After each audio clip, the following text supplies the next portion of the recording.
Bueno, hoy vamos a ir entrando en la ya ruta final del libro del Éxodo. Ujú. Vamos a ver los capítulos 30 al 34 del libro del Éxodo. Sí. Vamos a estar dialogando, hablando, conversando sobre esta eh, interesante parte del Éxodo en que hemos visto que hay un avance siempre y vamos a llegar a la parte del gran retroceso, que es cuando los israelitas em, salen con la gracia del becerro de oro. Así que Lucía nos dice que no se podrá conectar hoy.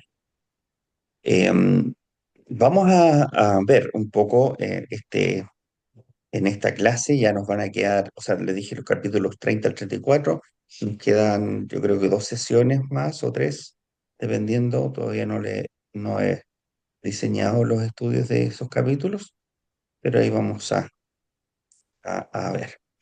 Em, Les comparto las diapositivas de la clase de hoy.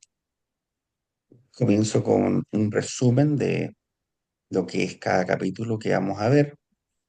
No estamos haciendo lectura, les dije yo, porque son más o menos densos y complicados. Mm. El, Antes de sumergirnos, entonces hacemos un recorrido, partimos con el capítulo 30. Es un capítulo que cierra las instrucciones técnicas del tabernáculo, como les mencioné la semana pasada. Acá en este capítulo 30 Dios detalla el altar de incienso, el aroma de la oración, el impuesto del censo, la igualdad de todos ante Dios, donde el rico no da más ni el pobre menos, la fuente de bronce que está ahí en el altar, la purificación necesaria para ellos. Y también nos habla el capítulo 30 acerca de la fórmula de Dios para el óleo y el incienso, cómo esto se va a aplicar ahí en el altar. Eh, Luego viene lo que es la fuente de bronce, que ahí es donde el óleo y el incienso son vertidos. De eso trata a grandes rasgos el capítulo 30. El capítulo 31 es aquel que nos muestra cómo Dios llama por su nombre a los artesanos Bezalel y Oholiab, o Oholiab, a los que le gusta pronunciar la H en el medio, que nosotros aquí en Chile siempre tenemos un gran problema con la H en el medio, que tenemos eso de nosotros de que nos gusta pronunciar bien los nombres y apellidos extranjeros, pero hay apellidos, por ejemplo, como Graham, que se escribe Graham, y nosotros decimos, no sé por qué, Graham, eh, pero en fin, digamos entonces en buen chileno, Oholiab. Eh, Dios llama por su nombre a Bezalel y Oholiab. Y habla el texto del capítulo 31 de que el arte es un don del Espíritu Santo, algo muy interesante. El capítulo habla de que Bezalel es un hombre lleno del Espíritu Santo de Dios. Y este capítulo 31 termina con el mandamiento del sábado, o reiteración del mandamiento del sábado, recordándonos que todo el hacer de los capítulos anteriores no tiene sentido sin el descanso de Dios. Y Dios entrega dos tablas del pacto, dos tablas del testimonio, de la alianza. En el capítulo 32, ahí hay un giro trágico. Moisés se ausenta por 40 días y 40 noches, número típico, simbólico, y el pueblo cae en la impaciencia y fabrican el becerro de oro. Una apostasía interesante respecto de lo que se está viendo como una especie de manipulación que intentan hacer ellos respecto de este nuevo Dios. que les ha liberado de Egipto, quieren reducirlo de la misma forma en que se reducen los otros dioses de las tierras cananeas. Y ahí Moisés intercede por la vida del pueblo, baja del monte, rompe las tablas y castiga la idolatría. Y Aarón se deshace en excusas infantiles, revelando cómo muchas veces los liderazgos humanos fracasan. Muchas veces cedemos ante la presión. El capítulo 33, Yahvé anuncia que no va a subir con el pueblo porque son tercos. Moisés instala la tienda del tabernáculo fuera del campamento. Se produce el diálogo más íntimo de las escrituras. Moisés pide ver la gloria de Dios y Dios le concede ver sus espaldas desde la hendidura de una peña, estableciendo que a Dios se le conoce por su rostro de gracia. Y en el capítulo 34, Moisés sube con nuevas tablas. Dios proclama su nombre, revelando su carácter misericordioso y justo. Se renueva esta alianza que había sido rota a partir de esta idolatría que se generó con el becerro de oro, y se reiteran las leyes del culto. Baja Moisés y dice el texto que su rostro emite rayos de luz, forzándolo a usar un velo. La gloria de Dios ha dejado una marca física aquí en el mediador. Muy bien. Ese es el resumen del texto. Eh, Hoy vamos a ver cómo Dios se manifiesta una vez más al pueblo de Israel a pesar de que éste sigue sin todavía entender cómo funciona este Dios distinto, este Dios de los esclavos, este Dios que parece ser un Dios minúsculo todavía para ellos, que quieren encerrar en el mismo lugar del panteón de todos los dioses de esa época. Imaginemos por un momento que estamos esperando una noticia importante para nuestra vida, una noticia de vida o muerte, y el teléfono nos suena, o si estamos en el hospital esperando el resultado de una operación, el médico no sale del quirófano. Los minutos ahí a veces se estiran como si fueran horas. Y ese mientras tanto, mientras espero, se transforma muchas veces en un desierto para nuestra fe. Ahí Israel, en el texto del Éxodo, a los pies del Sinaí, vivieron este silencio. Moisés estaba en las nubes y el pueblo estaba abajo, sintiendo que Dios había desaparecido. Hoy vamos a ver cómo pasamos de la fragancia exquisita del incienso del capítulo 30 al olor a metal fundido del becerro de oro, pero sobre todo veremos cómo un Dios que es lento para la ira prefiere restaurar a un pueblo roto que empezar de cero con un pueblo perfecto. Como decía nuestro gran teólogo Dietrich Bonhoeffer, la gracia barata es la enemiga de la iglesia. La gracia cara es el tesoro que encontramos hoy en la hendidura de la peña. Ay, no entendí eso. Es que la gracia barata a la que se refiere Dietrich Bonhoeffer es una especie de tomar en vano el regalo de Cristo y no Ya. vivir de acuerdo a nuestra fe, sino que tomar tan a la ligera la gracia de Cristo en nuestra vida que no nos importe cómo conducir nuestra vida, no nos importe cómo relacionarnos con los demás, cómo relacionarnos con Dios mismo. Y llevar un cristianismo light, llevar un cristianismo en que nada nos importa, que actuamos como siempre hemos vivido. Eso es lo que Dietrich Bonhoeffer llama gracia barata. En resumen, porque tiene un libro muy bonito que se llama El precio de la gracia, que se los recomiendo. Y ¿Dónde se consigue? por internet yo les puedo mandar el PDF, lo tengo en PDF. Ah, Eh, ya fue. sí, también se puede comprar en páginas como Busca Libre, si a ustedes les gusta, Ah, Busca eh, Libres. si a ustedes Lo les he comprado gusta, ahí. sí, si les gusta tener los libros en formato físico y matar arbolitos, eso se los digo de pesado porque yo dejé hace muchos años de comprar libros.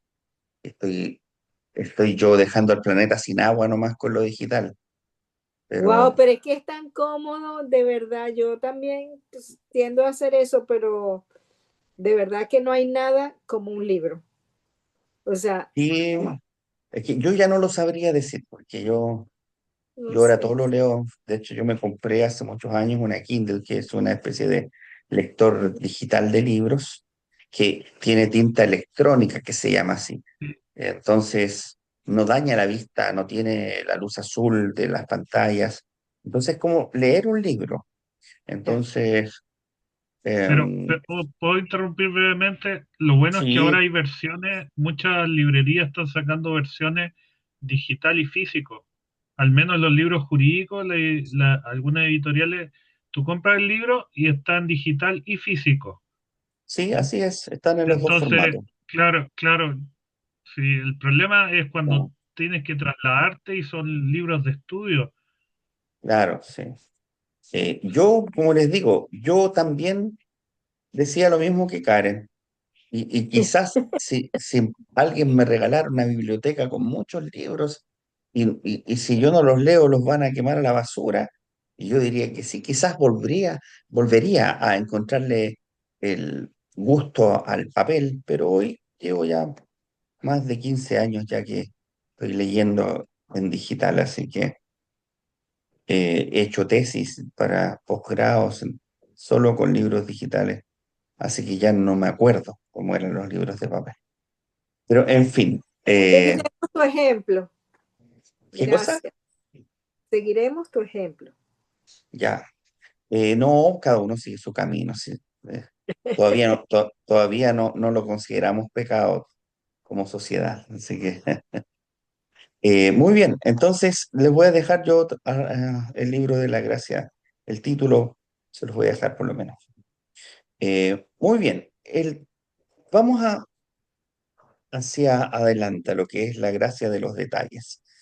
Eh, dice, parte del capítulo 30 dando las instrucciones para el altar donde se iba a quemar el incienso, donde se hace presente también la fuente de bronce.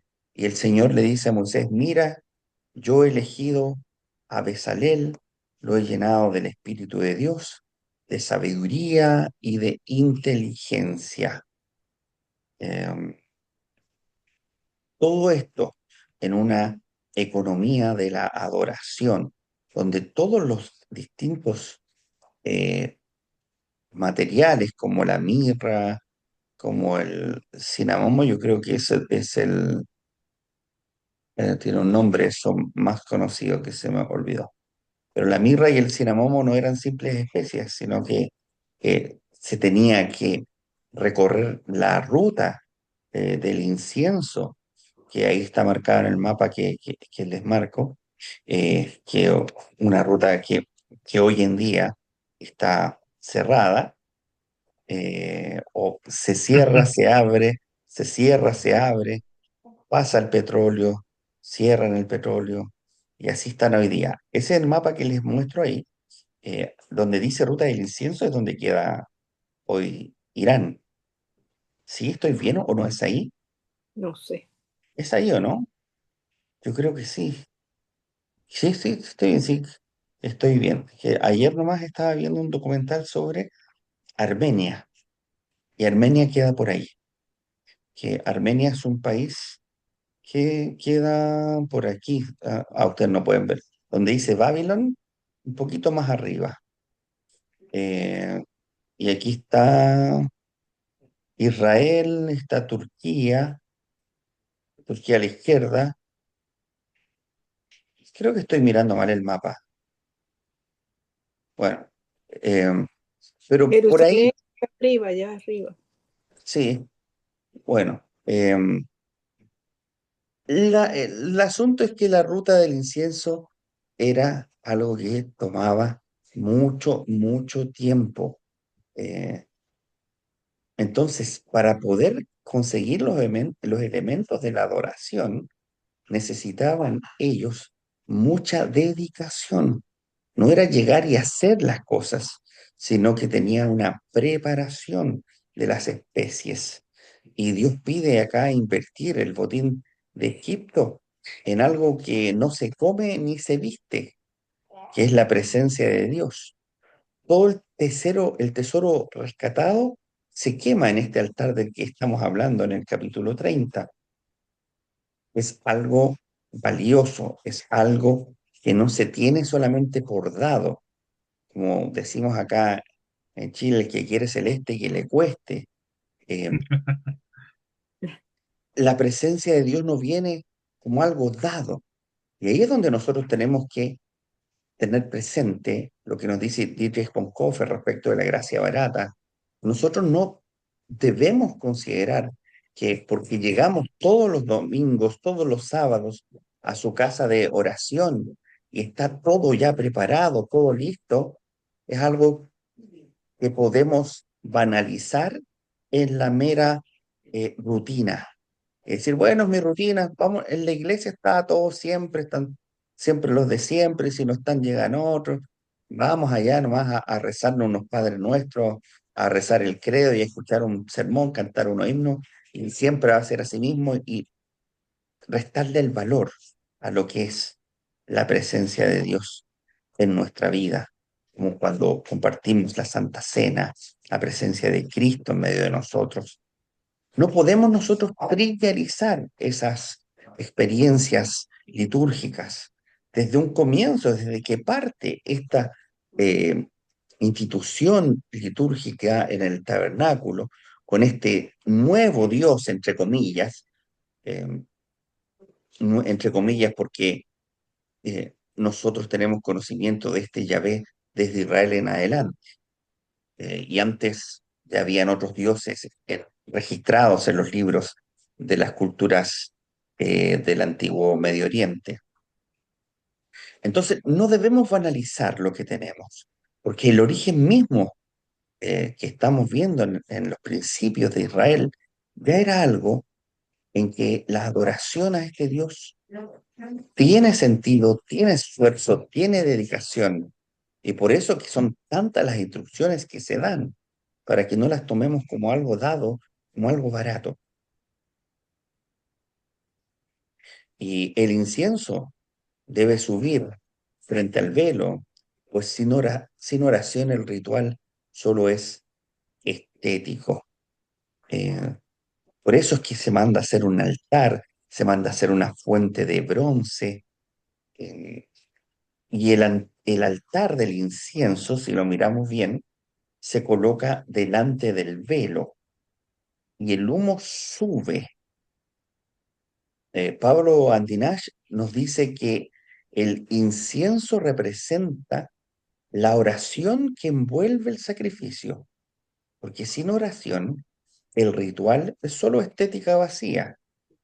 Y luego hay una especie de impuesto, un impuesto por el rescate, que es medio ciclo de plata para todos. Ahí hay una representación que le pedí a la IA que hiciera de la moneda. Eh, y tiene escrito ahí en hebreo, puede ser arameo, no lo sé, se escriben igual. Y simboliza el impuesto que se les debía cobrar a todos. Eh, y aquí Dios establece una especie de democracia espiritual radical, porque ante el trono de la gracia, la vida de un príncipe vale exactamente lo mismo que la de un pastor de ovejas. No hay asientos de clase ejecutiva en el tabernáculo. No hay algo que pueda diferenciar en términos económicos a las personas. Son todos iguales ante el trono de Dios. Y esto parte así desde el principio. desde el principio. Ya en el capítulo 31 vamos a ver una palabra hebrea preciosa que es la jochma. Ahí aparece con una K, pero es como una K más o menos gutural en hebreo. Como ustedes yo creo que han escuchado los de Medio Oriente, como hablan a veces como con una J intrínseca acá. Jochma. Bueno, el alemán también tiene algunas palabras que son como medias guturales, algunas letras, algunas formas de pronunciar las cosas. Ustedes que saben más que yo deben La conocerlo. doble R, los bávaros pronuncian la R, la alargan mucho. Claro, sí, sí, así es, gracias, querido alemán. Y, y esta Jochma, que solemos traducirla como sabiduría, que se nos presenta en este capítulo 31, eh, en este contexto significa algo así como habilidad de una técnica inspirada por Dios, porque aparece este hombre en el capítulo 31, Besalel, que no es solo un filósofo, es más para ellos este soldador, este tallador de gemas, este carpintero, es más que alguien que impacte con la astucia de su mente o de su discurso. Eh, y para nosotros como luteranos podemos ver acá lo que sería un principio de la santidad del trabajo, en que nuestro oficio, si lo hacemos con excelencia para Dios, para el prójimo, es una obra llena del Espíritu Santo. Y así es como se le llama a Bezalel, un hombre lleno del Espíritu Santo y un hombre lleno de la Jojma, de la sabiduría inspirada por Dios. Dios solo no habita para nosotros en el sermón de los pastores, habita también en las manos del artesano. Y acá que se estaba construyendo una nueva religión, un nuevo país, un nuevo sistema, vimos anteriormente cómo eh, Dios instituía a los sacerdotes.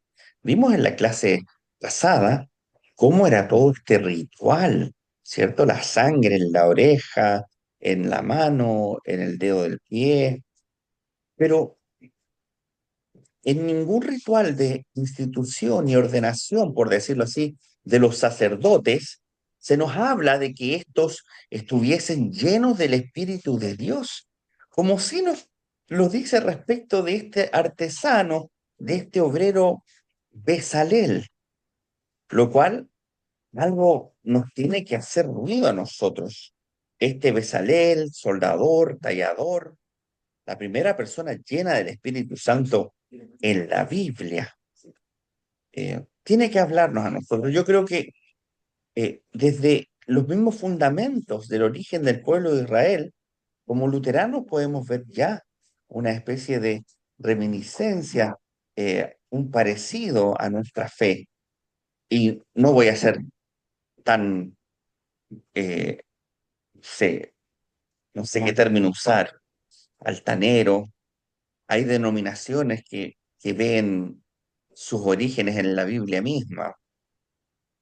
Yo he escuchado a algunos de la denominación bautista, no todos, pero decir que vienen de Juan el Bautista mismo, que no tiene para nada ningún asidero eh, histórico fehaciente, eso son como para llegar a decir somos la primera iglesia, etcétera.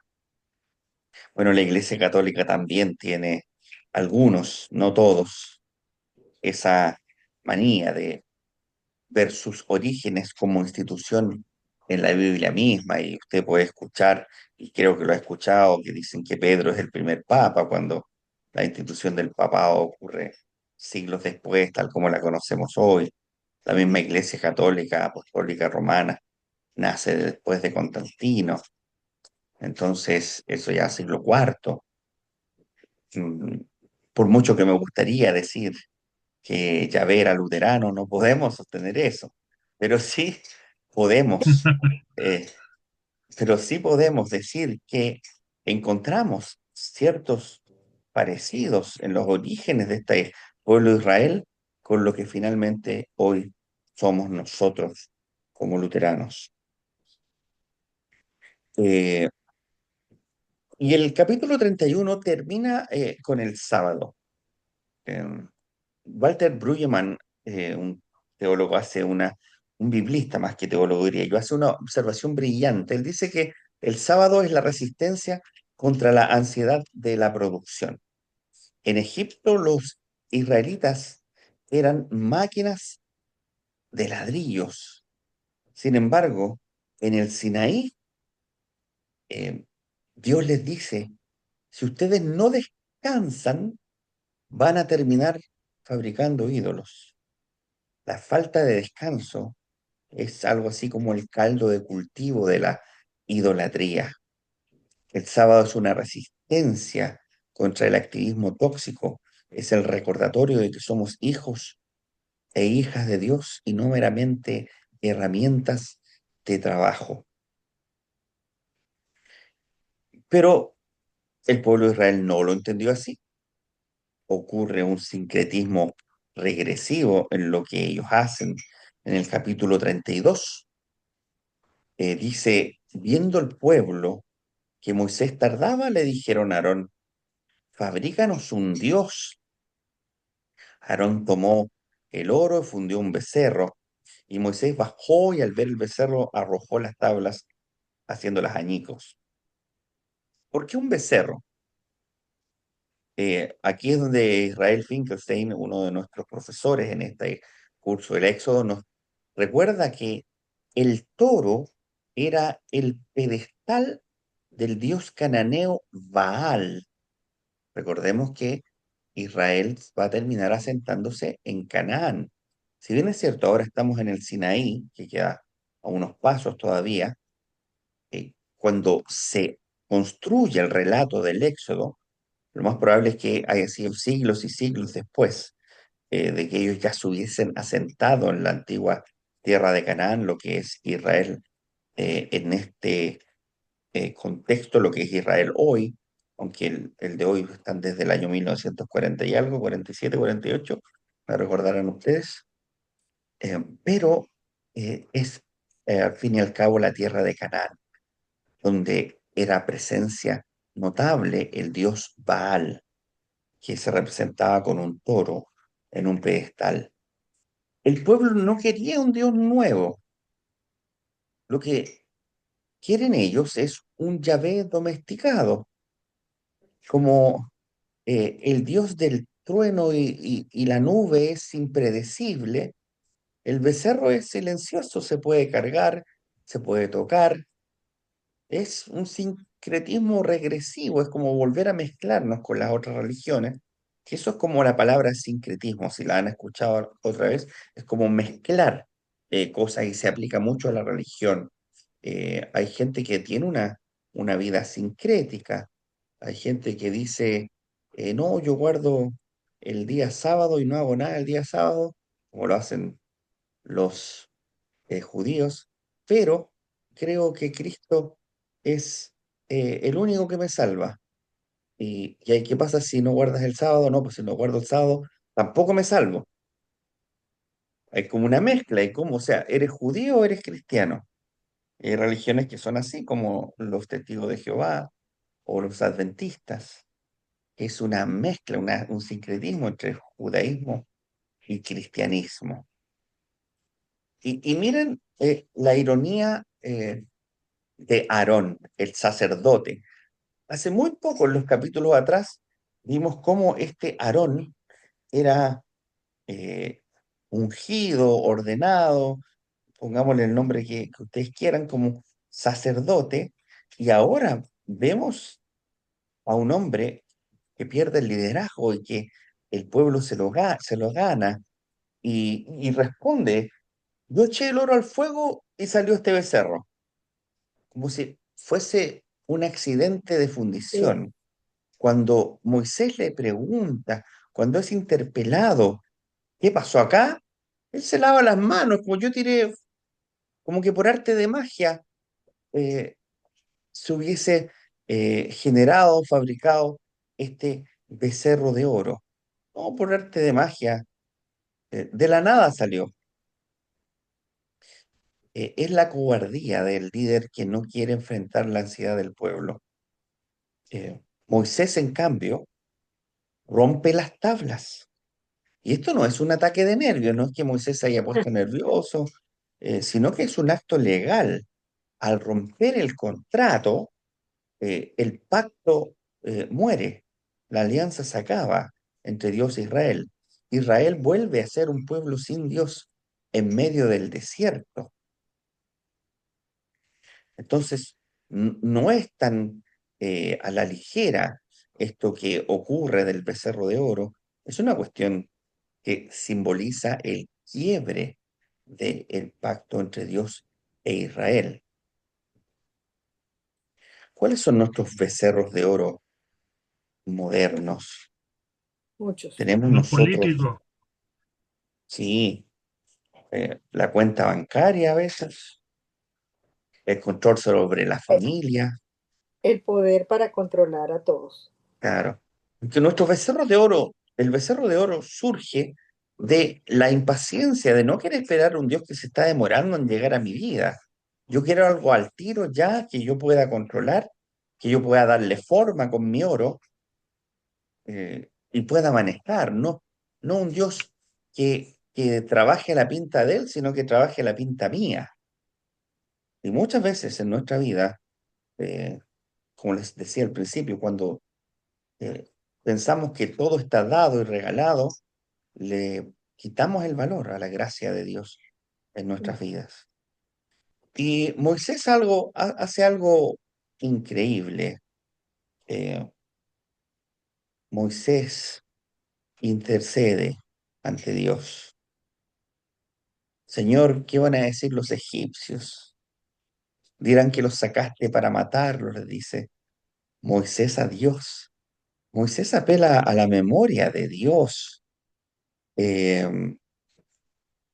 frente a la falta de liderazgo de Aarón, que se hace leso, como les dije. Moisés llega ante Dios apelando a su memoria.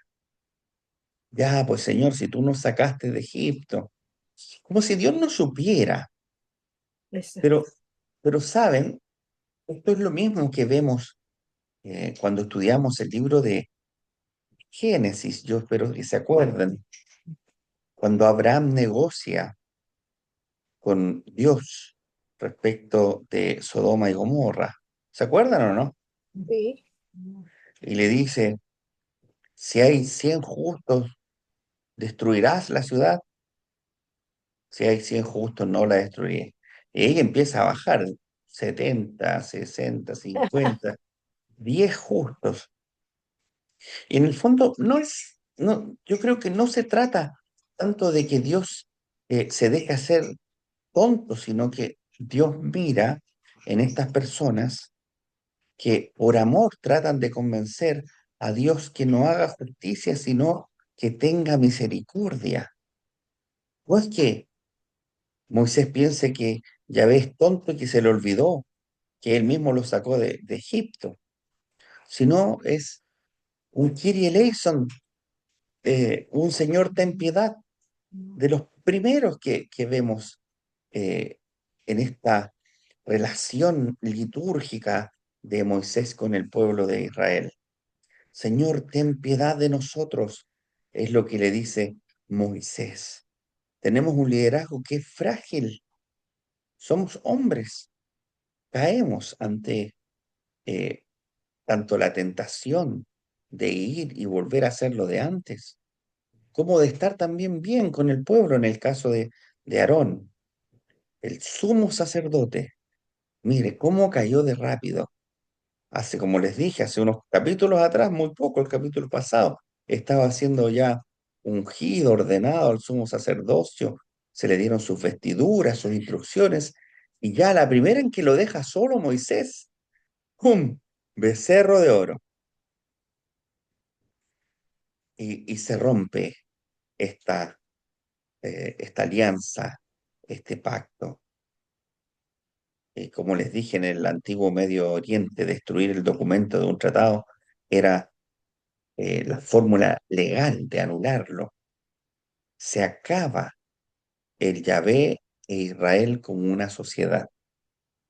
Y Moisés actúa acá como el guardián de Dios, no del pueblo. Por eso que los mira y les rompe las tablas. Moisés prefiere que Dios lo borre a él de su libro antes que destruir a Israel. Por eso es que se pone en la brecha.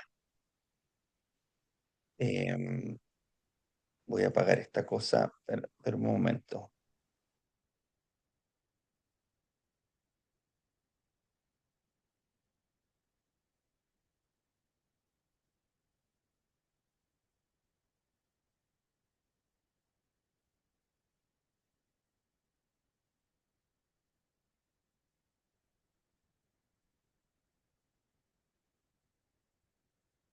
Eh, Ya, ahora sí, perdón. Entonces les estaba yo comentando acerca de Moisés, que actúa como un guardián de Dios, pero también le llora la carta, por decirlo en buen chileno, que Karen yo tampoco sé qué significa, lo repito nomás, le llora la carta a Dios. Eh, Tratando de figurarse, me imagina que carta será la carta de... No, no sé, no se lo puedo explicar. Pídale a alguien que sepa de dichos. Eh, y Moisés intercede por el pueblo de Israel, porque la embarraron. Y esto genera igual una distancia. Eh, Tras el pecado hay una distancia. Dice el capítulo 33: yo no iré con ustedes.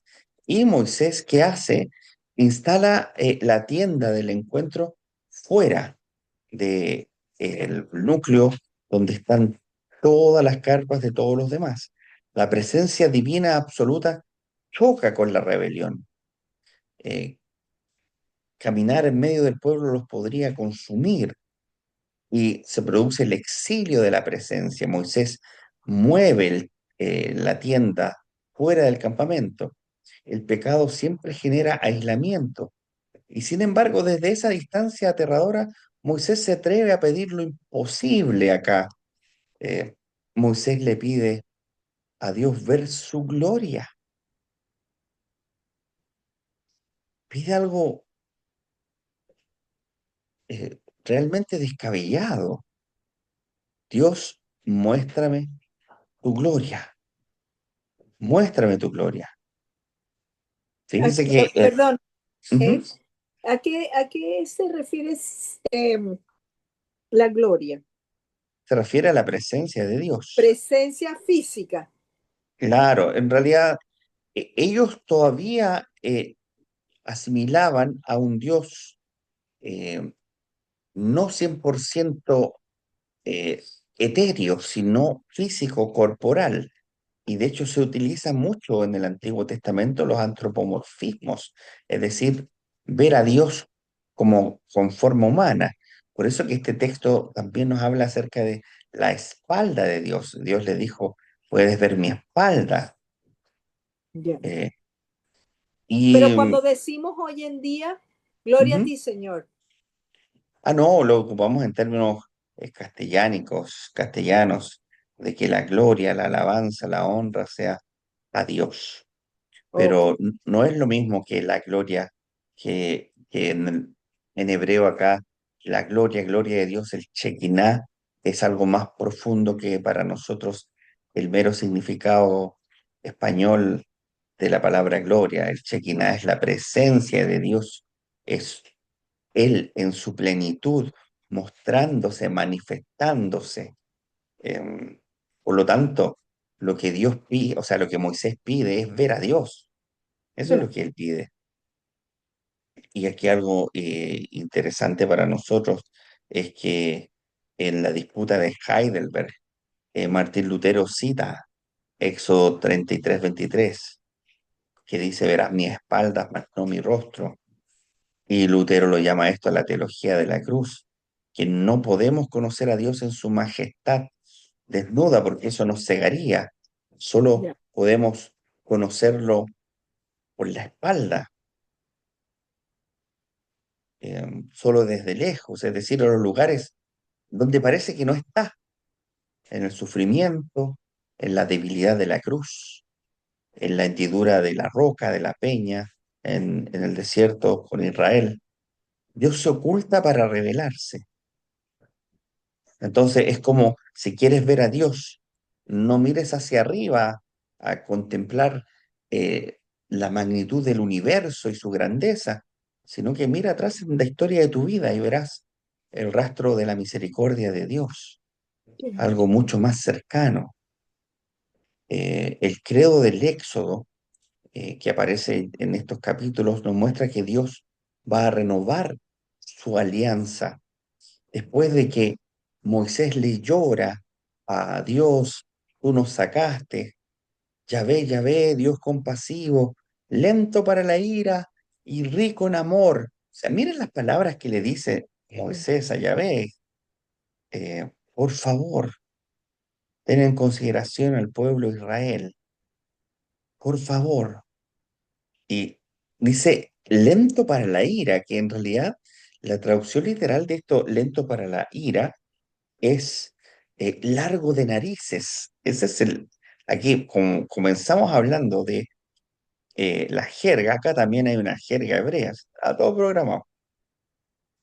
Eh, Esta palabra hebrea, Erek Hapayim, significa un Dios largo de narices, que es un modismo hebreo para la paciencia, porque cuando alguien se enoja, para ellos resoplaban la nariz, y si alguien tenía la nariz larga, tardaba más en resoplar por la nariz.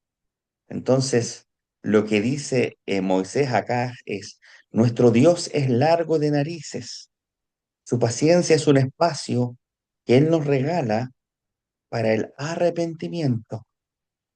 Tenemos un Dios largo de narices, dice Moisés, em, lo que es precioso. sí, Eh, ¿Cómo se refleja en nuestra vida estos capítulos 30 al 34? Al final del capítulo 34, Moisés baja su rostro y dice que su rostro irradia mucha luz y que es tan brillante que asusta. ¿Por qué asusta? Porque la santidad de Dios expone nuestra suciedad. Pero Moisés se pone un velo, como pensando de que eso iba a opacar un poco la brillantez con que él se movía en su apariencia, en su rostro ahora. Queridos y queridas hermanas, este texto nos dice hoy por lo menos tres cosas. Uno, nuestros becerros de oro, ¿cuáles son? ¿Qué hacemos nosotros cuando Dios tarda en nuestras vidas? Construimos becerros de oro. ¿Y qué son para nosotros? Nuestra cuenta bancaria, el control sobre nuestra familia, una, algún tipo de adicción. Y las adicciones no siempre son vicios. Hay gente que es adicta, por ejemplo, al reconocimiento, a que lo aplaudan. Esos son becerros de oro que intentan llenar el vacío del silencio de Dios o del tiempo que a veces Dios se toma para tratar con nosotros. La hendidura en la roca, en la peña, cuando sentimos que nuestro pecado nos ha alejado de Dios, recordemos que Él mismo nos pone una hendidura en nuestra roca y nos cubre con su mano. Dios no nos pide que seamos perfectos para estar cerca, nos pide que nos dejemos cubrir por su gracia. ujú, Y en tercer lugar, el reflejo del rostro de Dios en nosotros. Moisés no sabía que su rostro brillaba, porque la verdadera santidad no se presume. Si pasamos tiempo con el Señor, otros verán en nosotros el brillo de la paz y de la misericordia, aunque nosotros no nos demos cuenta. Perdón. De aquí Sí, es que vienen los halos cuando pintan a los personajes bíblicos. los halos te refieres a... A esto que le ponen ahí en las pinturas. Sí, pero ¿Será? es que yo tengo ¿No? entendido de que, no sé si en español se dice igual, porque eso se translitera del inglés al español, halo, o se dice igual, No sé. se dice igual parece, ¿no? Como los halos lunares. ¿Me expliqué bien o no? Sí. Bueno, a los santos siempre le ponen un halo. Por eso es que pregunto. Ya, pero es esa Por- redondela que se Porque le pone, esa redondela que se les pone arriba, ¿no? así, que lo cubre aquí. Si no, la verdad, querida, y yo no me acuerdo. No. ¿Será que vino Si de alguna ahí? vez lo leí, no me acuerdo, pero lo voy a buscar. O búscalo Sí, tú porque y se me... pongámoslo ahí en el grupo, porque me llama la atención. Origen de los palos, pero yo lo recuerdo eso en español con otro nombre, no me acuerdo. Yo he leído siempre halo en inglés, pero busquémoslo y después lo ponemos ahí en el grupo. Me parece interesante. ¿Una Eh, aureola?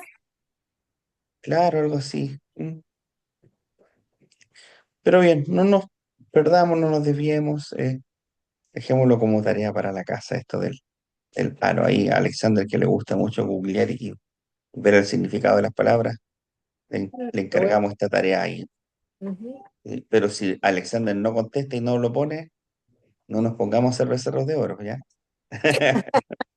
Lo, lo estoy Sí, buscando en Google, en Gemini. Muy bien. Eh, bueno, estos capítulos que hemos revisado hoy nos muestran cómo nuestra relación con Dios a veces de forma tanto personal como comunitaria se parece mucho a lo que siempre ha sido desde el origen. No nos creamos nosotros mejores que Israel, y me refiero a Israel, el pueblo de Israel bíblico, que no es lo mismo que Israel, el país hoy en día, son dos cosas distintas. Pero nosotros como el pueblo bíblico de Israel muchas veces tenemos el mismo transitar, que cuando Dios se demora o cuando las cosas no son como nosotros queremos, queremos nosotros acelerar los tiempos de Dios. Queremos transformar a Dios en un becerro de oro para poder santificarlo, para poder decir, este es mi Dios y hace lo que yo quiero. Y si no hace lo que yo quiero, bueno, es un mono de oro, ¿no? Como banalizaban muchas veces a sus deidades en la antigüedad, cuando éstas no respondían y se iban tras nuevos dioses. Que el Señor bendiga a nosotros su palabra y nos quedan cada vez menos del éxodo. Pero ha sido, creo yo, y espero, un camino interesante de sí, recorrer. Muy bien, queridas, les enviaré las diapositivas al grupo y subiré la clase como siempre. No se pudo conectar Alex finalmente. Mañana me encontrará. Ah, sí, está ahí, Alex. Sí, está ahí, Alex Lu. Muy bien. Gusto tenerte con nosotros, Alex. Nos vemos mañana. Que la gracia de nuestro buen Dios sea con cada una de cada una de ustedes, hoy y siempre. Amén. gracias. Nos Saludos vemos a Ahí entonces. las bendiciones. lo encontré, lo copié aquí Ya, pero ponlo en el grupo del WhatsApp. para Karen. Muchas Ujú. Ah, ya. gracias. Buenas noches. Nos Chao. vemos, que Chao. estén muy bien. Chao, chao.